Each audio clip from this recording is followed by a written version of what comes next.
하나님의 말씀 보도록 하겠습니다. 하나님께서 오늘 우리에게 주시는 말씀은 열왕기하 4장 1절에서 7절까지의 말씀입니다. 열왕기하 4장 1절에서 7절까지의 말씀, 구약성경 564페이지에 있습니다. 구약성경 564페이지에 있는 열왕기하 4장 1절부터 7절까지의 말씀, 제가 한 절, 여러분이 한 절, 마지막 절은 다 함께 한 목소리로 읽도록 하겠습니다. 선지자의 제자들의 아내 중에 한 여인이 엘리사에게 부르짖어 이르되, 당신의 종 나의 남편이 이미 죽었는데 당신의 종이 여호와를 경외한 줄을 당신은 아시는 바이다. 이제 비춘 사람이 와서 나의 두 아이를 데려가 그의 종을 삼고자 하나이다 하니,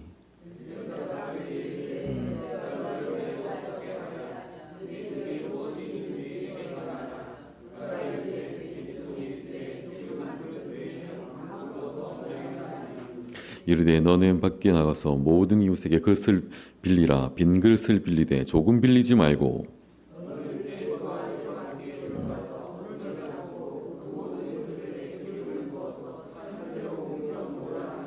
여인이 물러가서 그의 두 아들과 함께 문을 닫은 후에 그들의 그릇을 그들에게 주니 그는 부었더니,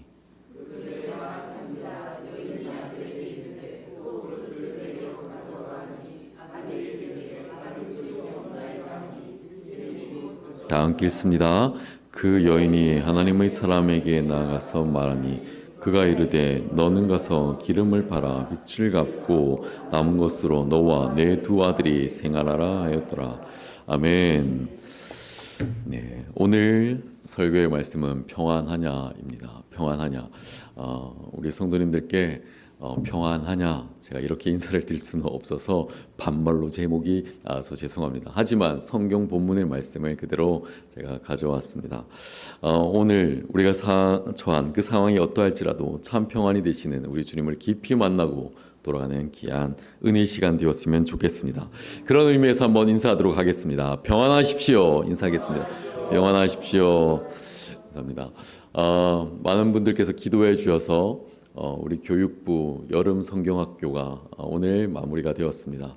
어제는 외부로 나가서 많은 친구들이 함께 뛰어놀고 물놀이도 하고 즐거운 시간을 보내고 돌아왔습니다.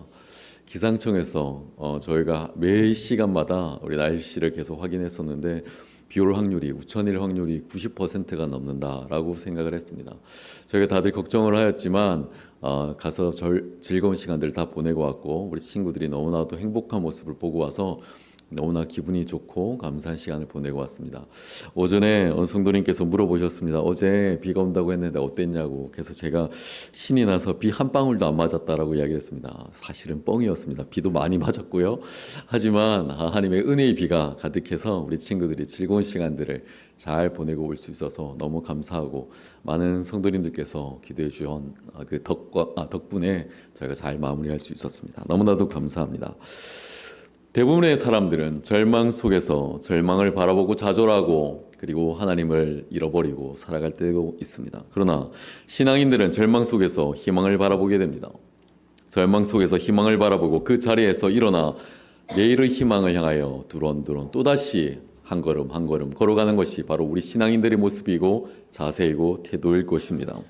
밤이 깊으면 새벽이 밝옵니다. 아무리 겨울이 춥고 길게 느껴진다 할지라도 만물이 소생하는 봄은 꼭 반드시 우리에게 찾아오게 되어 있습니다. 마찬가지로 우리에게 아무리 절망의 마음이 깊다 할지라도 희망의 새벽은 반드시 우리에게 찾아오게 되어 있습니다. 그러므로 우리는 절대 낙심하지 말아야 됩니다. 아무리 힘들고 어려워도 포기하지 아니하고 좌절하지 아니하고 주저앉지 아니하고 오직 희망을 주시는 우리 하나님을 더욱더 뜨겁게 바라보아야 되는 것입니다. 절망은 절망으로 끝나는 것이 아니라 우리에게 희망을 새롭게 재탄생시켜주는 귀한 씨앗이 되기 때문에 그렇습니다. 오늘 말씀을 보니 절망에 처한 한 여인의 이야기가 나오고 있습니다. 믿고 의지하며 살아갔던 남편이 죽었습니다. 그런데 그냥 죽은 것이 아닙니다. 그냥 끝난 것이 아니라 많은 빚을 남겨놓고 죽었습니다. 그래서 그 빚 때문에 그를 갚기 위하여 두 아들이 노예로 팔려가게 되는 그러한 상황에 놓여 있습니다. 남편이 죽은 것도 너무 서럽고 힘이 들고 어려운데, 마음이 너무나도 괴로운데 눈에 넣어도 아프지 않을 사랑하는 두 아들, 남의 집에 팔려가게 되었다고 하니 그 이야기를 듣고 그 소식을 듣고 하늘이 무너지는 것 같습니다. 하늘이 무너질 것 같은 이 상황 속에서 절망적인 상황에 놓이게 된 이때 때로는 우리가 만나는 인생의 한 모습과 비슷한 것 같습니다. 때로 우리의 인생을 살아가다 보면 우리의 인생은 우리가 해결할 수 없는 절망 가운데 빠져 놓여 있을 때가 너무나도 많이 있습니다. 그런데 이 과부는 하나님을 원망하고 탄식하지 않았습니다. 이 과부는 남편을 원망하고 탄식하지 않았습니다. 오히려 하나님의 사람 선지자 엘리야에게 찾아가서 달려가서 자신의 형편과 처지를 이야기하고 오늘을 성경 가운데 이렇게 이야기를 하고 있습니다. 오늘 본문의 말씀 1절입니다.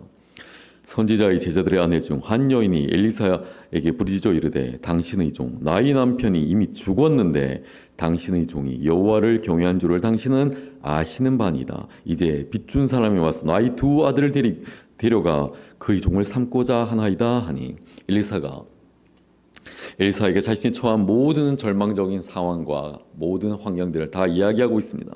여러분 절망 가운데 처해 있는 그런 분들이 계십니까? 경제적으로 너무나도 힘이 들고 어려워서 낙담하고 계신 분이 계십니까? 아니면 사업이 파탄이 났거나 너무 깊은 병 가운데 의학적으로 치료하기 힘든 절망적인 상황 가운데 놓여 있는 분들이 계십니까? 어떤 절망적인 상황에 처해 있다 할지라도 절망을 바라보지 마시고 그 너머에 계시는 자신의 질병을 바라보지 마시고 문제를 바라보지 마시고 믿음으로 나아가는 여러분 되시기를 주님의 이름으로 간절히 축복합니다. 절망을 바라보면 절망을 낳게 되지만 절망 가운데 주님을 바라보게 된다면 우리는 절망 가운데 희망을 주시는 그 하나님을 바라보면 하나님은 우리에게 새로운 희망을 도해 주시는 그런 분이십니다. 사람들은 문제가 생길 때 문제만을 바라봅니다. 절망이 생길 때 우리는 현실만을 바라봅니다. 자꾸 과거의 상처만을 들여다보고 낙심하고 탄식하게 되어 있습니다. 절대로 예수를 믿는 사람들은 과로에 사로잡혀서 과거에 있는 현재의 모습들은 바라보지 못한 채 우리는 눈이 어두워져서 과거의 모습들만 주목하고 살아가는 그런 사람들이 예수를 믿는 사람들이 아니라는 것입니다. 우리는 눈을 들어 주님을 바라보아야 됩니다. 희망의 주님을 바라보아야 됩니다. 내일의 기적을 향하여 축복을 향하여 우리는 나아가는 그러한 신앙인의 모습으로 살아가야 된다는 것입니다. 그런데 이 절망을 해결하기 위하여 주님께서 오늘 우리에게 이렇게 질문하고 계십니다. 주님께서 우리가 가지고 있는 것이 무엇인지 물어보신다는 것입니다. 우리가 가지고 있는 것은 무엇입니까? 4장 2절의 말씀 이렇습니다. 엘리사가 그에게 이르되 내가 너를 위하여 어떻게 하랴 내 집에 무엇이 있든지 내게 말하라. 그가 이르되 계집종의 집에 기름 한 그릇 외에는 아무것도 없나이다. 엘리사가 절망 가운데 부르짖는 이 여인의 간절한 호소를 듣고 그 여인에게 묻습니다. 내가 가지고 있는 것이 무엇이냐? 내가 가지고 있는 것이 무엇이냐? 하나님은 엘리사 선지자를 통하여서 너가 부족한 것이 무엇이냐 묻는 것이 아니라 지금 너가 가지고 있는 것은 무엇이냐라고 지금 묻고 있습니다. 하나님은 전지전능하신 분이시기에 우리가 가지고 있는 작은 것을 통하여 하나님의 위대한 일을 행하실 수 있는 그러한 분이십니다. 우리가 가지고 있는 것 중에 가장 작은 것, 그것은 바로 어찌면 믿음이라고 이야기할 수 있을 것 같습니다. 이 믿음이 위대한 기적을 만들어내는 것입니다. 이 여인은 자기가 가지고 있는 것 중에 단 하나 기름 한 병뿐입니다 라고 이야기를 했습니다. 요즘으로 이야기를 하면 우리 집엔 아무것도 없습니다. 쌀국도 비었습니다. 흔한 라면 하나 없습니다. 냉장고도 텅텅 비어 있습니다. 먹을 것이라고는 아무것도 없습니다. 그저 쓰다 남은 기름 한 병 조금 남았을 뿐입니다. 그런 현실입니다. 정말로 너무나도 지질이 가난했던 것 같습니다. 그런데 하나님께서 이 기름 한 병을 통하여 위대한 역사를 지금 오늘 새롭게 우리에게 보여주고 계십니다. 내가 가지고 있는 것이 너무나 작다 할지라도 믿음으로 주님께 내어놓았을 때 기적이 일어나는 것입니다. 하나님의 은혜가 임하게 되는 것입니다. 주님은 우리의 믿음을 보시기를 원하십니다. 우리의 인간적인 자랑, 하나님 내가 이런 거 가지고 있어요. 나 이런 거 잘해요. 나 이런 걸로 충분히 할 수 있어요. 그런 이야기가 아니라 하나님 내가 가진 것은 이것밖에 없습니다. 이것밖에 없습니다. 있는 모습 그대로 주님께 나아가기를 우리 주님은 원하고 계신다는 것입니다. 우리가 가지고 있는 그 모습 그대로 주님께 내어놓을 때 하나님께서 그 믿음을 바라보시고 우리가 내어놓는 그것들을 붙드시고 위대한 기적을 만들어 가신다는 것입니다.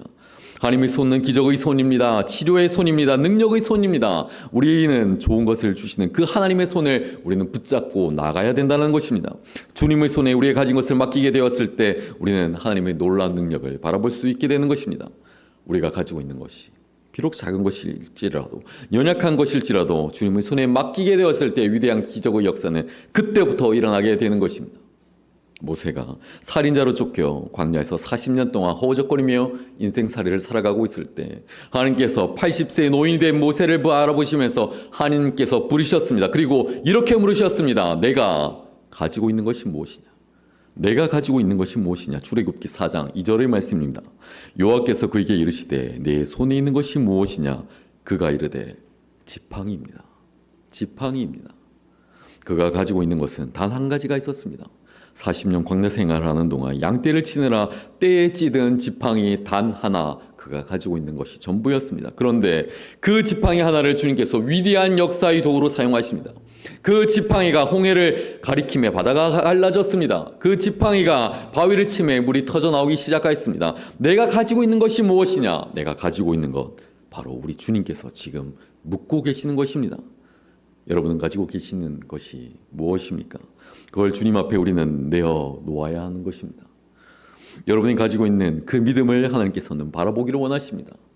그 믿음에 주님이 역사하시는 것입니다. 나는 비록 부족하고 연약하고 아무것도 가진 것이 없으나 주님, 나는 오직 주님을 믿는 믿음 하나 있습니다. 믿음밖에 없습니다. 초라한 믿음 하나밖에 없습니다. 하지만 주님께서 이 믿음 가운데 역사하시고 이 믿음 가운데 하나님의 놀라운 능력이 임하실 때 하나님의 역사는 바로 거기에서부터 시작되는 것입니다. 이 믿음에 우리 주님의 놀라운 일들이 일어나기 시작하는 것이죠. 여러분, 절대로 여러분이 가지고 있는 그 연약함을 바라보시지 마시길 바랍니다. 병든 몸도 바라보시지 마시길 바랍니다. 문제를 바라보시지 마시길 바랍니다. 오직 우리 주님을 바라보시길 바랍니다. 주님을 바라볼 때 그때 기적이 일어납니다. 우리 주님을 바라볼 때 은혜가 임합니다. 우리 주님을 바라볼 때 축복이 임하게 되는 것입니다. 지극히 작은 것이라 할지라도 우리 주님께서 함께 하시면 놀라운 역사가 거기에서부터 일어나게 되는 것입니다. 그래서 겨자씨 하늘만한 그 작은 믿음이 있어도 산을 옮길 수 있을 만한 놀라운 능력이 거기에서부터 일어나게 되는 것이죠. 우리 주님 앞에 그 믿음을 내어 놓아야 되는 것입니다. 절대로 문제를 바라보지 마십시오. 절망만 깊어질 뿐입니다. 문제를 바라보시는 것이 아니라 그 문제 너머에 계시는 그 하나님을 바라보시길 바랍니다. 그래서 성경 우리에게 이렇게 이야기합니다. 믿음의 주여 또 온전케 하시는 우리 주님을 바라보라. 주님은 우리에게 이렇게 이야기하십니다. 제가 28이 되던 해였습니다. 아주 젊을 때, 젊은 나이에 아무런 걱정 없이 살아가고 있을 때, 그때 하나님께서 주신 비전이 있어서, 용기가 있어서 제가 28 젊은 나이에 담임 목회로 교회를 섬긴 적이 있었습니다. 서울 중구에 있는 필동에서 처음 담임 목회를 시작하였습니다. 당시에 저희가 섬기던 교회에서 권사님 한 분께서 뇌출혈로 쓰러지셨습니다. 매주 열심히 교회에 나오셨던 권사님이셨는데 그동안 너무나 힘드셔서 진료비로 그리고 의료비로 모든 재산을 다 소진한 그런 분이셨습니다. 매주 교회 출석이 어려우셔서 주일 예배가 끝나고 나면 제가 주일날 설교하였던 이 설교 원고를 들고 권사님 댁에 매주 한 주도 빠짐없이 신방을 하였습니다. 그리고 권사님 이 설교 원고 꼭 읽어보세요. 이 설교 원고 꼭 읽어보세요. 한 주간 승리하세요. 그렇게 방문하였던 가정이었습니다. 냉장고에 가진 김치도 다 떨어졌습니다. 라면도 없습니다. 작은 반찬 꺼내어 한 끼 한 끼 버텨가셨던 그런 권사님이셨습니다. 그런데 오늘도 목사가 온다라고 하니 목사님께 무엇이든 하나는 대접해야 되겠는데 싶은 마음에 가지고 계신 계란 2개와 고구마 하나를 구워서 내어주셨습니다. 차마 그 앞에서 눈물이 나 먹지는 못하고 교회로 돌아와 한참을 울며 먹었던 기억이 납니다. 신방을 다 마무리하고 이제 일어서려고 하는데 교회로 돌아가려고 하는데 권사님께서 기도해주고 가, 나 위해서 기도해주고 가라는 말씀에 앉아서 기도를 하는데 기도는 못하고 한참을 울다가 권사님께 제가 이렇게 기도를 하였습니다. 주님, 이 가정 복받게 해주세요. 이 가정 복받게 해주세요. 가지고 있는 정성 다하여 군고구마 하나, 삶은 계란 2개 우리 주님께 정성 다하여 주님을 위하여 드렸사오니 이 정성을 보시고 복 내려주세요. 주님 복받게 해주세요. 그렇게 한참을 둘이 울다가 그리고 돌아왔습니다. 권사님께서 조금 몸이 회복되셔서 교회에 나오시는데 많은 성도님들 앞에서 이렇게 이야기하였습니다. 나는 교회에 나온 것이 가장 기뻐. 나는 교회에 나온 것이 가장 행복해 라고 말씀하셨습니다. 그 이야기를 듣고 많은 성도들이 은혜 받고 한참을 울었습니다. 힘든 몸을 이끌고 차비를 아끼기 위하여 매주 더운 땡볕 아래서 40분씩을 걸어오시고 40분씩을 돌아가시는데 그 발걸음을 보면서 종교인이 은혜 받고 한참을 또 울었습니다. 예배를 드리는데 여러분, 생명을 바쳐서 헌신하며 하나님께 예배를 드리기 위한 그 발걸음을 바라보고 많은 사람들이 은혜 받고 많은 사람들이 눈물을 흘렸습니다. 여러분, 예배가 이렇게 귀한 것입니다. 하나님께서 하늘의 문을 여시고 예배를 드리기 위하여 이 자리에 함께하고 계실 때 하나님께서 우리의 모든 가정 가운데, 우리의 삶 가운데 복 내려 주실 줄 믿습니다. 여러분, 오늘 기적을 창조하는 이 믿음을 향해서 열왕기하 4장 3절부터 4절 말씀은 이렇게 이야기하고 있습니다. 이르되 너는 밖에 나가서 모든 이웃에게 그릇을 빌리라. 빈 그릇을 빌리되 조금 빌리지 말고 너는 내 두 아들과 함께 들어가서 문을 닫고 그 모든 그릇에 기름을 부어서 차는 대로 옮겨 놓으라 하니라. 기름이 지금 한 병밖에 남지 않았는데 가서 온 동네 사람에게 빈 그릇을 다 빌려다가 그 그릇을 채우고 또 채우고 채우라고 이야기하고 계십니다. 이해가 될 수 없는 말씀입니다. 아니, 기름을 가지고 있는 것은 작은 그릇 하나도 찰 수가 없는데 어떻게 온 동네 사람에게 그릇을 빌려오라고 하시는 것입니까? 참 이상한 심부름도 시킨다 생각할 수도 있습니다. 하지만 이 여인은 믿음을 갖고 있었습니다. 이 여인은 철저한 믿음을 갖고 철저하게 하나님 앞에 순종하고 있었습니다. 믿음의 순종으로부터 기적은 일어나게 되는 것입니다. 그래서 두 아들에게, 친구들에게 가서 너희들 그릇 좀 빌려오너라. 그릇 좀 빌려오너라. 모든 빈 그릇은 다 가지고 오너라. 빈 그릇도 다 가져오너라.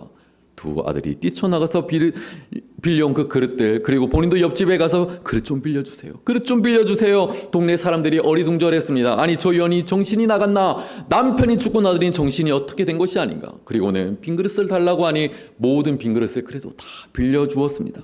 여러분, 이 빈 그릇이 무엇을 이야기하고 있습니까? 바로 우리가 가지고 있는 믿음의 분량을 이야기하고 있습니다.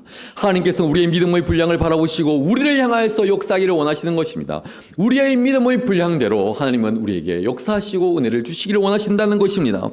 온 집안에 빈 그릇이 가득하여졌습니다. 이 여인이 그릇병에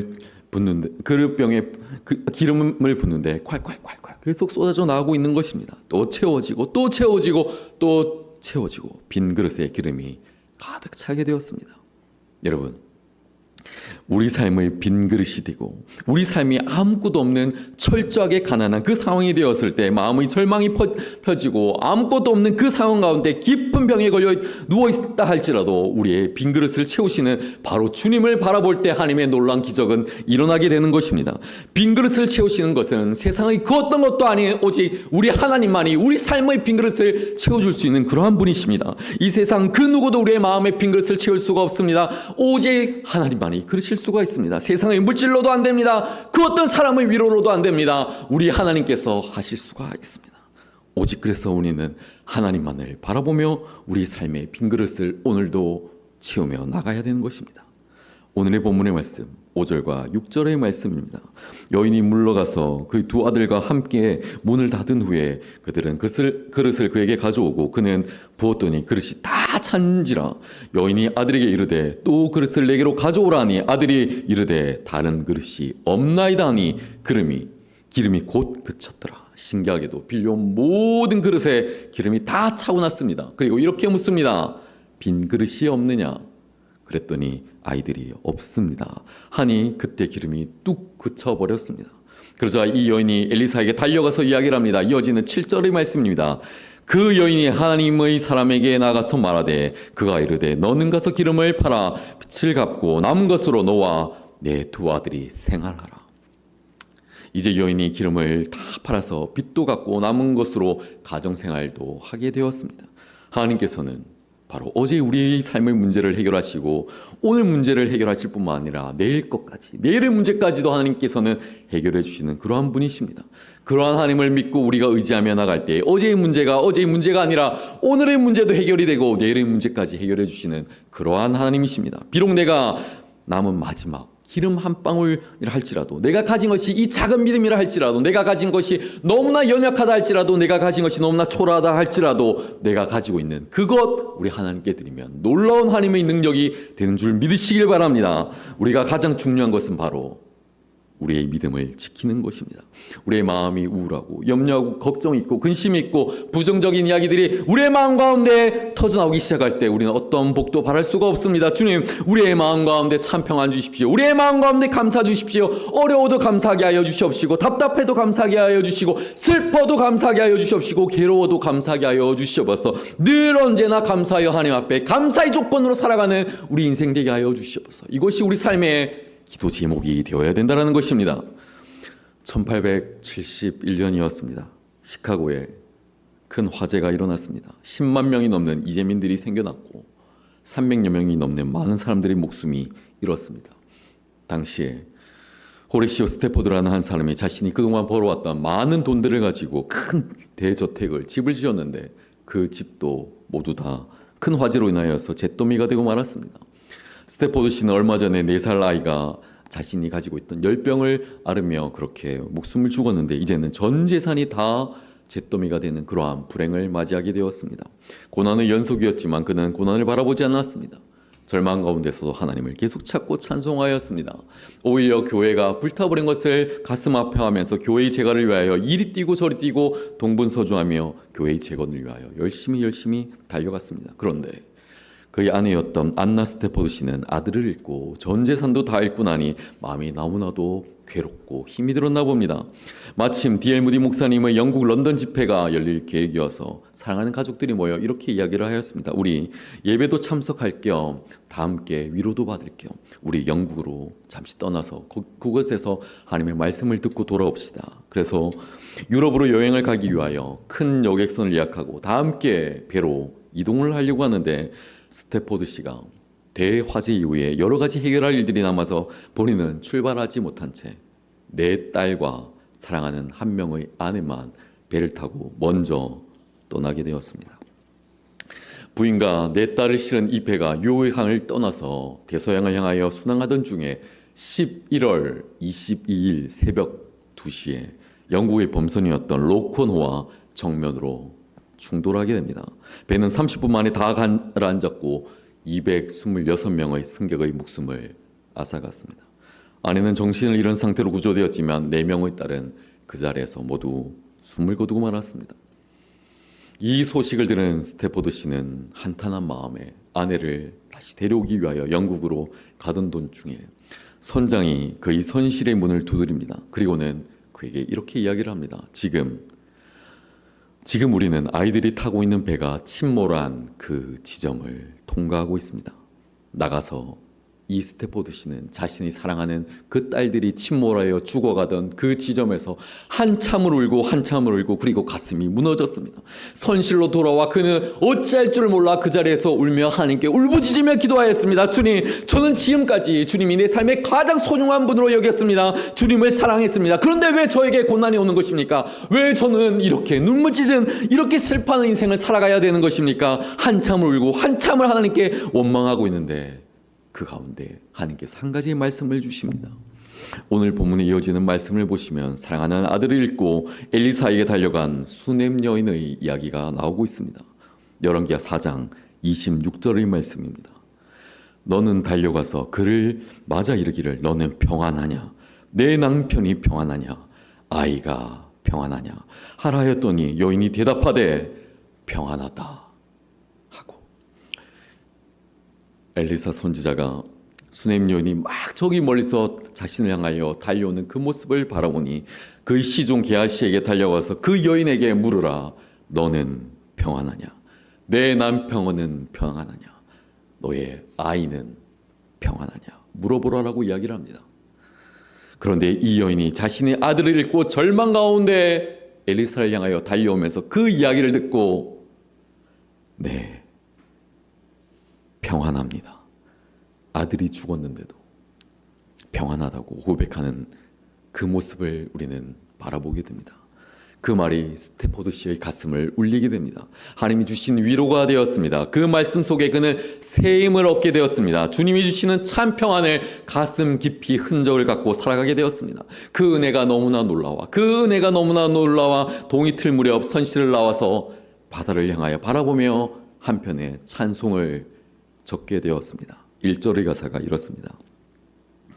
내 인생길에 강 같은 평화가 흘러들 때도, 거친 파도 같은 슬픔이 몰아칠 때도 내 운명이 어떻든지 주님 날 이렇게 가르치셨네. 내 영혼 평안해, 내 영혼 평안해, 내 영혼 평안해. 그 2절의 가사가 이렇습니다. 바다를 바라보며 파도가 범선을 덮쳐오는 그 모습을 마치 상상하며 저 마귀는 우리를 삼키려고 입 벌리고 달려와도 주 예수는 우리의 대장되니 끝내 싸워 이기리라. 그리고 3절, 자신의 현실의 모습을 바라보며 내 지은 죄 주홍빛 같을지라도 주 예수께 다 아뢰면 그 십자가 피로 다 씻으사 흰 눈보다 더 정하리라. 눈을 들어 하늘을 바라보니 뭉게구름이 떴네. 그리고 저기에서 사랑하는 딸들이 아빠 아빠 하며 달려오고 있는 그 모습 같아서 4절의 가사를 이렇게 지었습니다. 저 공중에 구름이 일어나며 큰 나팔이 울릴 때도 주 오셔서 세상을 심판해도 나의 영혼은 겁 없으리. 내 영혼 평안해, 내 영혼 평안해, 내 영혼 평안해. 이 찬송이 스태포드시의 작사로 발표된 이후에 전 세계 많은 신앙인들의 가슴을 울리는 귀한 찬송이 되었습니다. 절망은 희망의 씨앗입니다. 절망 가운데 결코 절망을 바라보지 마시고 내가 가진 것을 바라보시길 바랍니다. 믿음으로 주님의 손을 붙잡으시길 바랍니다. 긍정적인 마음으로 하나님께서 우리와 함께 하시다는 그 믿음을 갖고 주님이 주시는 참 평안함을 갖고 믿음의 전진을 날마다 걸어나가는 마곡 꿈꾸는 교회 모든 성도님들 되시기를 간절히 부탁드리겠습니다. 우리 시간에 다 함께 오늘 말씀을 생각하며 찬송하도록 하겠습니다.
체험 평안을 누리는 우리 마곡 꿈꾸는 교회 모든 성도님들 되시기를 간절히 부탁드리겠습니다. 주기도문으로 예배를 피하겠습니다. 하늘에 계신 우리 아버지, 아버지의 이름을 거룩하게 하시며 아버지의 나라가 오게 하시며 아버지의 뜻이 하늘에서와 같이 땅에서도 이루어지게 하소서. 오늘 우리에게 일용할 양식을 주시고 우리가 우리에게 잘못한 사람을 용서하여 준 것 같이 우리 죄를 용서하여 주시고 우리를 시험에 빠지지 않게 하시고 악에서 구하소서. 나라와 권능과 영광이 영원히 아버지의 것입니다. 아멘.